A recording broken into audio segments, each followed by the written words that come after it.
दोस्तों, स्वामी विवेकानंद बताते हैं, अक्सर आपने अपने घर, ऑफिस, स्कूल, कॉलेज और अन्य जगहों पर भी देखा होगा कि कुछ लोगों की सब बहुत वैल्यू करते हैं, मान सम्मान करते हैं और उनकी बातें मानते हैं। वही कुछ लोग ऐसे होते हैं जिनकी बातें कोई नहीं मानता और न ही कोई उसकी वैल्यू करता है।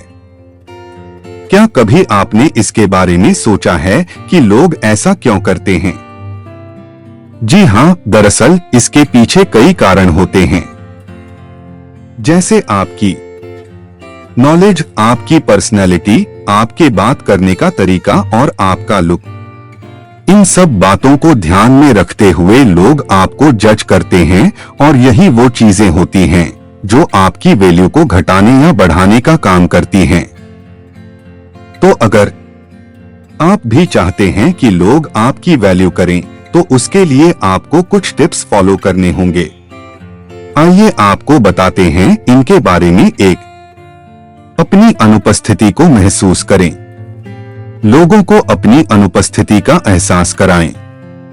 सुरेश फैक्ट्री में लगन से काम करता था, क्योंकि उनके गुरु ने कहा था कि मेहनत रंग लाती है, लेकिन तब भी उन्हें न तो प्रमोशन मिला और न ही कोई खास हाइक, जबकि फैक्ट्री के काम का पूरा समस्या निवारण उन्हीं के द्वारा किया जा रहा था।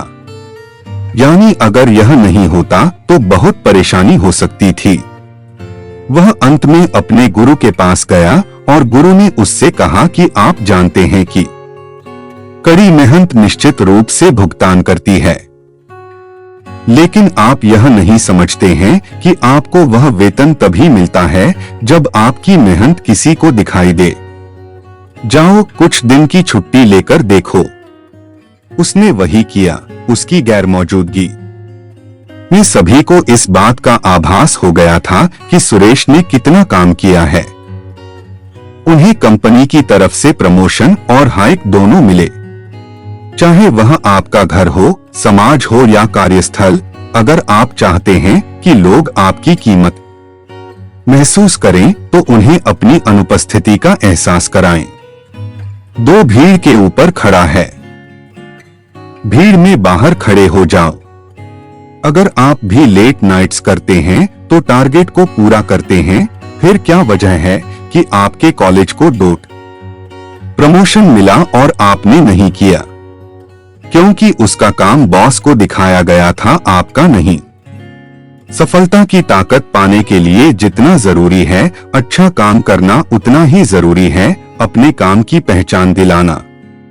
ऐसे में आपका भी से अलग दिखना बहुत जरूरी है। हिंदी में एक प्रसिद्ध कहावत है कि जंगल में मोर को नाचते हुए किसने देखा? यानी आप अकेले कितनी भी मेहनत कर लें, उसका कोई फायदा नहीं है। मैं आपको आपके काम की पहचान दिलाने के लिए 2 टिप्स देता हूं। सबसे पहले अपने हाव भाव, काम करने के तरीके और बात करने के अंदाज में ऐसे बदला लाएं कि लोग आपको नोटिस करें। और दूसरा कि आपने जो भी काम किया है, जब भी मौका मिले उस पर चर्चा करें, इसे गिने, ताकि सभी को पता चले कि आपने क्या काम किया है। आपने जो काम किया है उसे बढ़ावा देने में कभी शर्माएं नहीं। नंबर 3, अपने इरादों को छुपाएं, अपनी मंशा किसी को न बताएं। अंग्रेज हमारे देश में व्यापार करने आए थे और शासन करने लगे थे। कल्पना कीजिए अगर उस समय के लोग पहले से ही उनके इरादों को जानते थे, तो क्या हम सैकड़ों वर्षों तक गुलामी की जंजीरों में जकड़े हुए होते? शायद नहीं। जब तक कोई आपके इरादों को नहीं जानता, तब तक व्यवहार करने की शक्ति आपके हाथ में होती है। हमारे दैनिक जीवन में कई बार हमें इस बात का एहसास नहीं होता और हम नुकसान में चले जाते हैं। जैसे आप कार खरीदने गए और आपको कार बहुत पसंद आई और इसे खरीदने का मन बना लिया। अब 2 स्थितियां हो सकती हैं। पहला, उत्साह में आपने इसे सेल्समैन को दिखाया है कि आप इसे खरीदने के लिए कितने बेताब हैं, आपको वह कार कितनी पसंद आई है। ऐसे में सेल्समैन इसका फायदा उठा सकता है और कीमत बढ़ा सकता है, या हो सकता है कि वह आपको कुछ अच्छी छूट न दे। दूसरी स्थिति यह है कि आपने सस्पेंस बनाए रखा है। आपने उसे यह नहीं बताया कि आपको कार कितनी पसंद आई है। इस बार डील करने की शक्ति आपके हाथ में होगी और वह आपको डील करने के लिए अधिकतम संभव छूट देगा। अगर आप डीलिंग पावर को अपने हाथ में रखना चाहते हैं तो लोगों को अपनी योजना के बारे में उतना ही बताएं जितना उनकी रुचि बनी रहे। अपनी असली मंशा कभी किसी को न बताएं। जब दूसरा व्यक्ति नहीं जानता कि आप क्या करने जा रहे हैं तो वह अपने लिए बचाव की तैयारी नहीं कर पाएगा। लड़ाई हो या बाजार या खेल, विरोधियों को चौंकाकर जीतना आसान हो जाता है। और यह मजेदार भी है। नंबर 4, अपनी बातों पर ध्यान दें। हमेशा जरूरत से कम बोलें। सन 1825 में जर निकोलस प्रथम रूस का नया शासक बना। सिंहासन पर चढ़ते ही देश में विद्रोह छिड़ गया और लोग सरकार की नीतियों के खिलाफ हो गए। उस समय के एक प्रमुख नेता कोंद्राती रायलीव को सैनिकों ने पकड़ लिया था और उन्हें मौत की सजा सुनाई गई थी।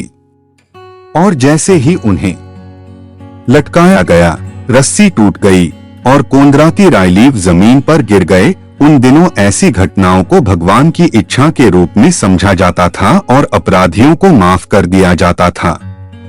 रस्सी टूटते ही रायलीव भीड़ की ओर दौड़े और बोले, देखो हमारा देश कितना पिछड़ा हुआ है। रूसी एक भी अच्छी गुणवत्ता वाली रस्सी नहीं बना सकते।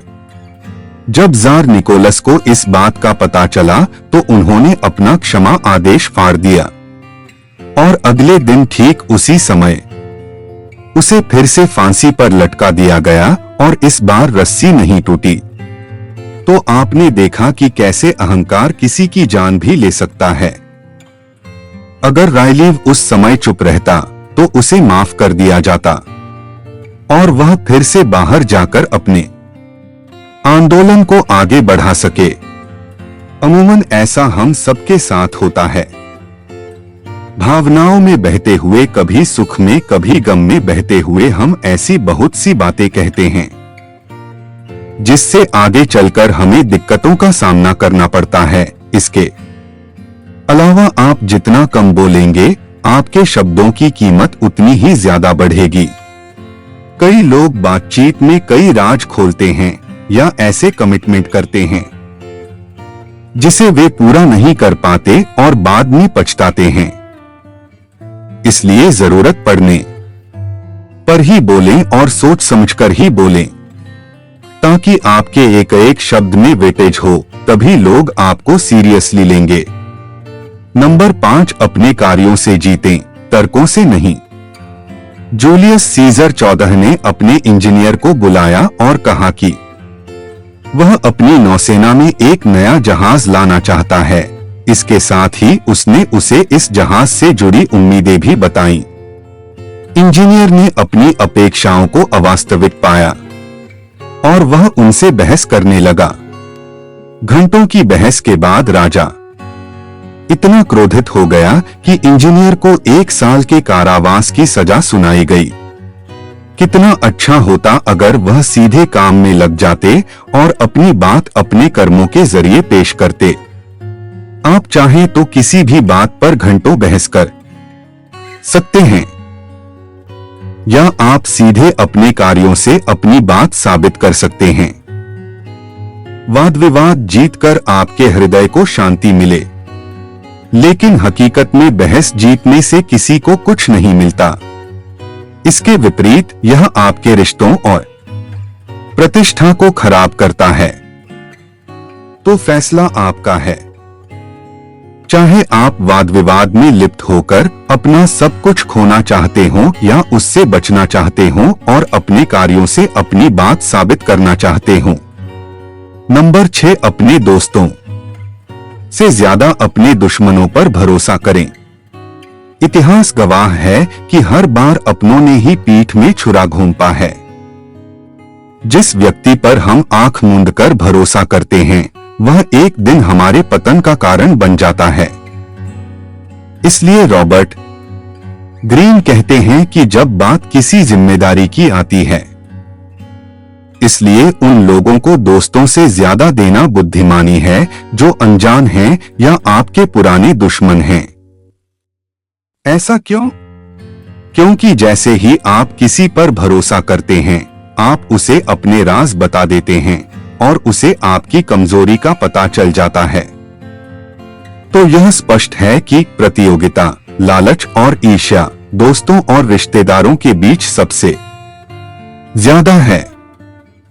इसलिए दोस्तों के साथ व्यवहार करने से आपके ठगे जाने की संभावना बढ़ जाती है। वहीं जब हम किसी अनजान या पुराने दुश्मन को काम देते हैं तो हमारी नजर उसके हर कदम पर रहती है और ये बात वो बखूबी जानता भी है कि उन्हें हमारा विश्वास पाने के लिए बहुत मेहनत करनी पड़ेगी। इसलिए वे बहुत अच्छा काम करते हैं। हो सकता है कि बहुत से लोग इससे सहमत न हो और कहें कि क्या किसी व्यक्ति को किसी पर भरोसा नहीं करना चाहिए, लेकिन जो सच है वही सच है। मानव मनोविज्ञान ऐसा ही है। एक कहावत है कि मुझे अपनों ने लूटा है, औरों में ताकत नहीं थी। नंबर 7, कभी भी अपने मालिक से आगे न बढ़े। आप क्या सोचते हैं यदि बैठक के बीच में अपने बॉस के ब्लूप्रिंट पर एक वास्तविक संदेह दिखाकर यदि आप अपनी योग्यता साबित करते हैं तो क्या आपका बॉस आपको अगली पदोन्नति के लिए सिफारिश करेगा? नहीं, वह आपकी गलती ढूंढेगा और आपको बदलने का अवसर ढूंढेगा, क्योंकि आपने उसे एहसास दिलाया है कि शायद आप उससे ज्यादा काबिल हैं और आप उसके लिए खतरा हो सकते हैं या आप उसका अपमान कर सकते हैं। इसलिए कभी भी अपने गुरु से आगे निकलने की कोशिश न करें। यदि आप संगठनात्मक सीढ़ी के शीर्ष पर पहुंचना चाहते हैं तो आपको उस सीढ़ी का सम्मान करना होगा। अगर कोई आपसे श्रेष्ठ है तो उसे अपनी श्रेष्ठता का आनंद लेने दें, तभी आप लाभ में होंगे। यह आज की बात नहीं है बल्कि सदियों से ऐसा होता आ रहा है। यदि आप सत्ता में बैठे लोगों से आगे निकलना चाहते हैं तो उन्हें अपना स्वामी बनने दें, ताकि उन्हें लगे कि वे आपसे बेहतर हैं। एक म्यान में 2 तलवारें नहीं रह सकती, तो अपने स्वामी को तलवार होने दो और तुम अपना काम एक मीठे चाकू की तरह करते जाओ। नंबर 8, अगर आप मदद चाहते हैं तो आपसी हित की बात करें, भावनाओं की नहीं। मानो या न मानो, दुनिया बहुत सेल्फिश है। आपने किसी की कितनी भी मदद की हो, लेकिन फिर जब मदद की जरूरत पड़ती है तो लोग मना कर देते हैं। इसलिए जब कभी किसी की मदद की जरूरत हो तो ये मत सोचना कि मैंने उस पर इतने उपकार किए हैं, वरना वह हमारा शुभचिंतक है, मना नहीं करेगा। बल्कि उसके सामने ऐसी बात रख दें जिससे उसे और आपको दोनों को फायदा हो। तभी आप 100% सुनिश्चित हो सकते हैं कि आपका काम पूरा होगा और सही होगा। अगर आप अपने आईटी मित्र से अपनी वेबसाइट के लिए मदद मांगते हैं तो वह तभी मदद करेगा जब वह फ्री होगा। लेकिन अगर आप उसी काम को करवाने के लिए किसी को भुगतान करते हैं तो आपका काम उसकी प्राथमिकता होगी। यानी अगर आप अपने काम को लेकर गंभीर हैं तो उसे पूरा करने के लिए आपसी हित की मदद लें। भावनाओं, दया या कृतज्ञता पर भरोसा न करें। नंबर 9, खुद पर विश्वास करें। मनोवैज्ञानिक शक्ति सिर्फ दूसरों के साथ अपने संबंधों को समझने से नहीं आती है, बल्कि आपको अपने साथ भी एक मजबूत रिश्ता रखना चाहिए। मैं अक्सर ऐसे लोगों से मिलता हूं जो इतने भ्रमित होते हैं कि खुद नहीं जानते कि उन्हें क्या चाहिए या नहीं। छोटी छोटी असफलताओं के डर से वे बस अपना रास्ता बदलते रहते हैं। अपने बारे में स्पष्ट दृष्टिकोण रखना बहुत जरूरी है। आपको पता होना चाहिए कि आप जो कुछ भी करना चाहते हैं उसमें असफलताएं, कठिनाइयां, असफलताएं होंगी, लेकिन आपको छोड़ने की जरूरत नहीं है। आपको बस इतना करना है कि हर छोटी जीत का जश्न मनाएं ताकि आपका आत्मसम्मान बढ़े। दुनिया उनकी इज्जत करती है जो खुद की इज्जत करना जानते हैं। अपनी वैल्यू कैसे बढ़ाए? 10 टिप्स जो आपकी वैल्यू बढ़ा देगी। नंबर 10, संक्रमण, बदकिस्मत और दुखी से बचें। अंग्रेजी में एक पुरानी कहावत है, आप किसी और के दुख से मर सकते हैं।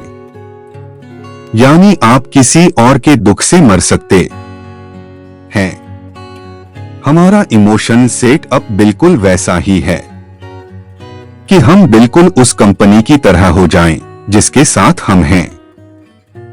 भावनात्मक स्थिति रोग की तरह संक्रामक होती है। आपको लगेगा कि आप गरीबों की मदद कर रहे हैं, आप उसके दुख के साथी बन रहे हैं, लेकिन वास्तव में आप अपने लिए परेशानी पैदा कर रहे हैं। यदि आप किसी ऐसे व्यक्ति के साथ रहना चुनते हैं जो दुखी है, तो उसे खुश करने की कोशिश में आपको यह भी पता नहीं चलेगा कि आप कब खुद खुश रहना भूल जाएंगे। दुर्भाग्यशाली लोग अपने साथ दुर्भाग्य लेकर चलते हैं और वे अपने नकारात्मक स्पंदनों से आपको अशुभ भी बना सकते हैं। इसलिए अपने आसपास हमेशा खुश, संतुष्ट और सकारात्मक लोगों को रखें। नंबर 11, आदमी के अनुसार व्यवहार करें। क्या आप अपने बॉस को आपसे और आपके जूनियर्स से भी सहमत होने के लिए उसी रणनीति का उपयोग करते हैं? क्या आपको लगता है कि अगर घर में आपकी बात मानी जाएगी तो ऑफिस में भी आपकी बात मानी जाएगी? ऐसा नहीं है। दुनिया में कई तरह के लोग होते हैं। किसी से प्यार किया जा सकता है, किसी को डर से, किसी को लालच से। कुल मिलाकर रॉबर्ट ग्रीन यही कहना चाहते हैं कि आपको पता होना चाहिए कि आदमी के अनुसार कैसे व्यवहार करना है। अपने रिश्तों, शक्ति और स्थिति को सुरक्षित करने के लिए आपको अपने आसपास के लोगों को समझना होगा। और रॉबर्ट ग्रीन विशेष रूप से यह कहते हैं कि जो लोग अपनी भावनाओं को ठेस पहुंचाने पर बदला लेने के अवसरों की तलाश में रहते हैं, आपको इनसे दूर रहना चाहिए और अनावश्यक हमें उन पर शिकंजा नहीं कसना चाहिए।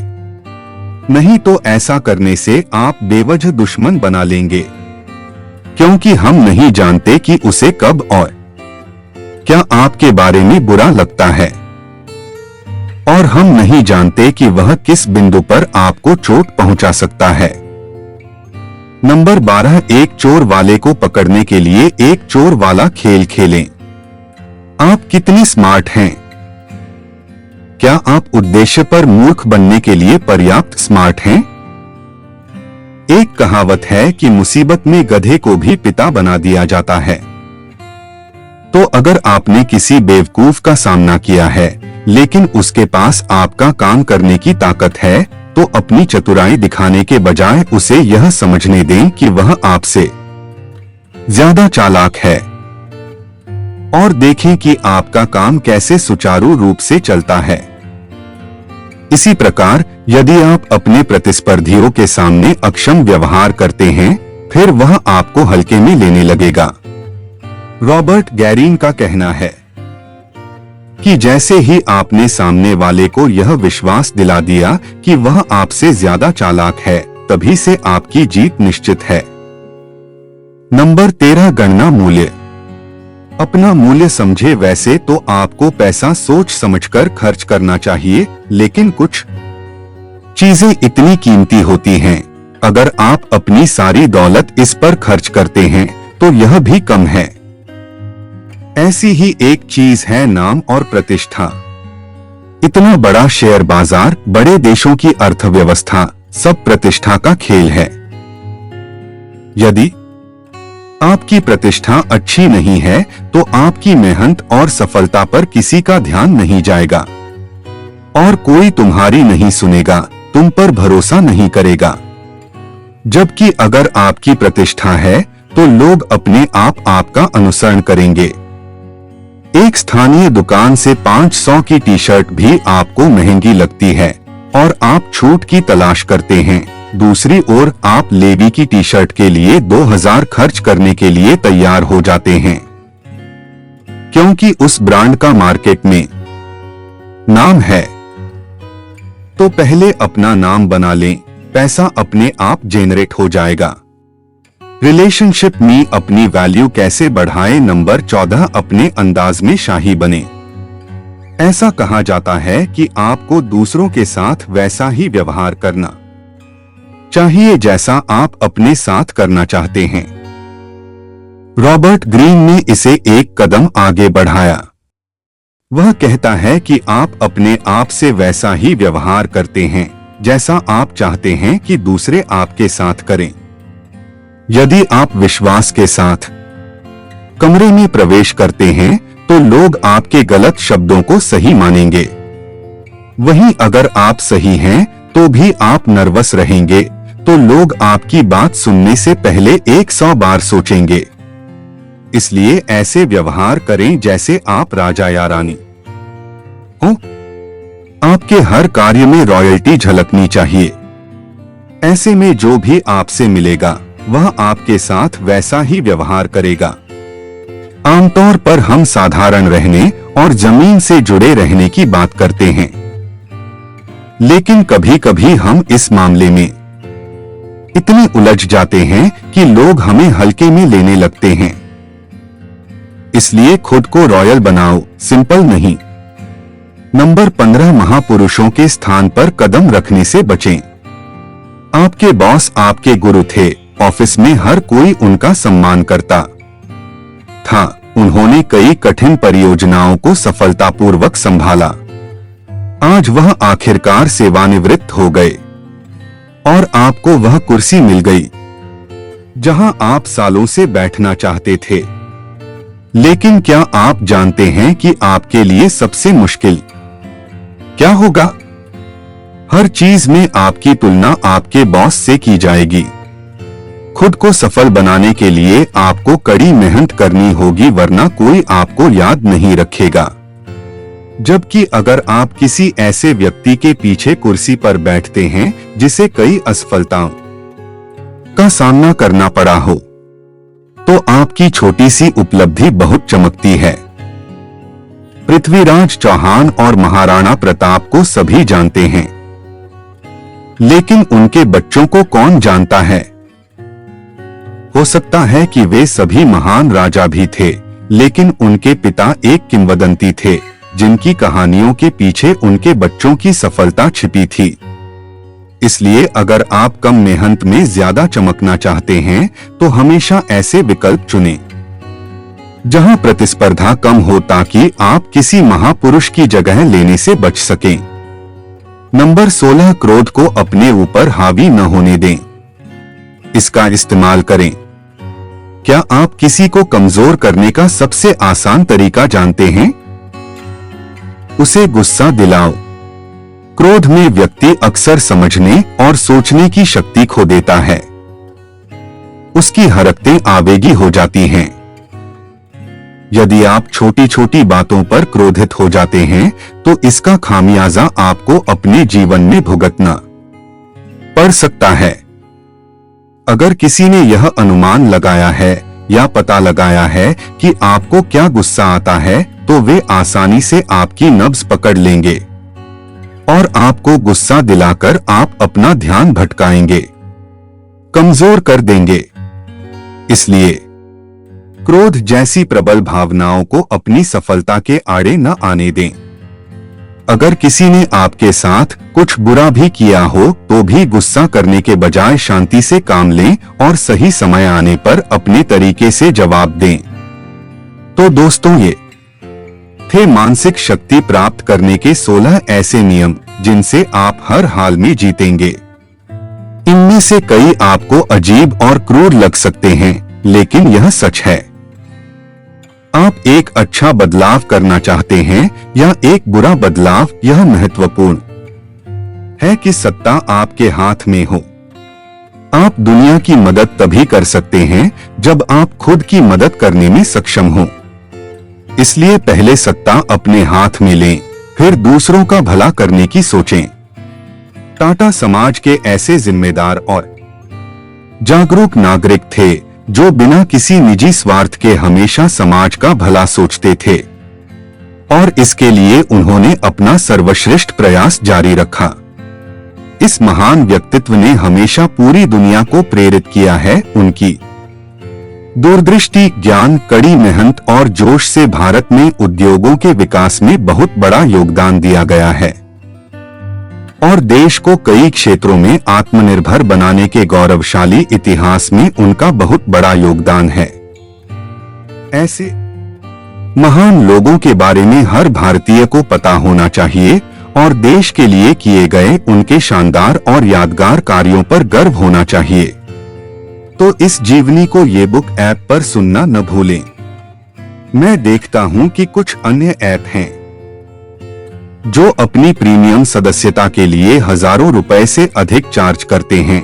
यदि आप यह सोच रहे हैं कि अपनी वैल्यू कैसे बढ़ाएं, समाज में अपनी इज्जत कैसे बढ़ाएं, तो इस पोस्ट को पढ़े। उन्हें इसे अपने जीवन में लागू करना चाहिए और अपने जीवन, अपने समाज, अपने देश को एक बेहतर जगह बनाना चाहिए। बहुत से लोग दयनीय जीवन जी रहे हैं। उन्हें क्या करना है, दुनिया कैसे काम करती है, पैसे से पैसा कैसे बनता है, यह बताने वाला कोई नहीं है। जॉब इंटरव्यू में कैसे बात करें, लाभदायक व्यवसाय कैसे बनाएं, उन्हें बताने वाला कोई नहीं है।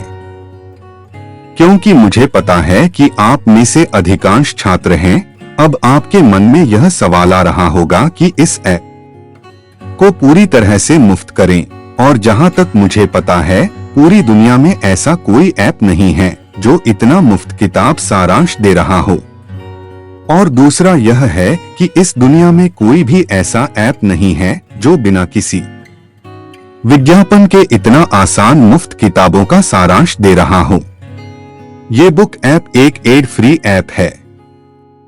तीसरी बात यह है कि हमारे लेखक, इंजीनियर, वे सभी छात्र हैं और ये सभी फुल टाइम काम कर रहे हैं और प्रीमियम उपयोगकर्ताओं के लिए हम प्रतिदिन नई पुस्तक सारांश पोस्ट कर रहे हैं और इसके अलावा प्रीमियम यूजर्स के लिए और भी बहुत कुछ है।